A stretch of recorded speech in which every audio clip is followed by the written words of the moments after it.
ಭಾರತ್ ಮಾತಾ ಕಿ ಜೈ. ನಮ್ಮ ಉಸಿರಿನ ಭಾಗ ಅದಾಗುವಂತೆ ಅದಾಗ್ಬೇಕು.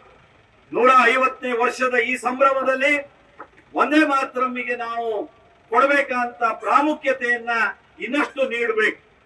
ನಮ್ಮ ದೇಶದಲ್ಲಿ ಜನಗಣಮನ ರಾಷ್ಟ್ರಗೀತೆ ಏನಿದೆಯೋ ಅದಕ್ಕೆ ಸರಿಸಮವಾದ ರಾಷ್ಟ್ರಗೀತೆ ಅಂತ ಒಂದೇ ಮಾತರಂ ಇದ್ದೇ ಇದೆ. ನಾನು ಇತಿಹಾಸವನ್ನ ಮತ್ತೆ ಕೆದಕೋದಕ್ಕೆ ಹೋಗೋದಿಲ್ಲ. ಹಾಗೆ ನೋಡಿದ್ರೆ ಒಂದೇ ಮಾತರಮ್ಮೇ ರಾಷ್ಟ್ರಗೀತೆ ಆಗ್ಬೇಕು ಅನ್ನುವಂತ ಕೂಗು ಬಲವಾಗಿತ್ತು. ಆದ್ರೆ ಅವತ್ತಿನ ನಮ್ಮ ಪೂರ್ವಜರು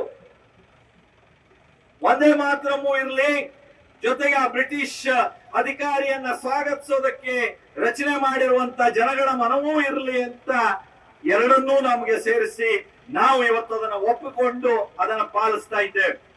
ಮದುವೆ ಸ್ವಾತಂತ್ರ್ಯ ಹೋರಾಟಕ್ಕೆ ಒಂದೇ ಮಾತರಂ ಕೊಟ್ಟಂತ ಕೊಡುಗೆ ನಮಗೆ ಅದು ಸದಾ ಪ್ರೇರಣೆ ಅನ್ನೋದನ್ನ ಮತ್ತೊಮ್ಮೆ ಹೇಳ್ತಾ, ನಾವು ಈ ಒಂದೇ ಮಾತರಮನ್ನ 150ನೇ ವರ್ಷದಲ್ಲಿ ಮತ್ತೆ ಕಂಠಗಳಲ್ಲಿ ಒಂದೇ ಮಾತರಂ ಆ ಹಾಡು ನಮ್ಮಲ್ಲಿ ಪ್ರತಿಧ್ವನಿಸ್ಬೇಕು. ನಮ್ಮ ಶಾಲೆ ಕಾಲೇಜುಗಳಲ್ಲಿ ಯುವಕರ ಮಧ್ಯೆ, ನಾಡಿನ ಜನರ ಮಧ್ಯೆ ಆ ಒಂದೇ ಮಾತರಂ ಹಾಡು ಕಂಠಸ್ಥವಾಗಿ ಅದು ಮತ್ತೆ ಮಳಗಬೇಕು. ಆದ್ರೆ ಆ ಒಂದು ಘೋಷವಾಕ್ಯದಿಂದ ಸರ್ದಾರ್ ವಲ್ಲಭಾಯ್ ಪಟೇಲ್ ಅವರು ಭಾರತದ ಏಕೀಕರಣಕ್ಕೆ ಕಾರಣರಾದರು.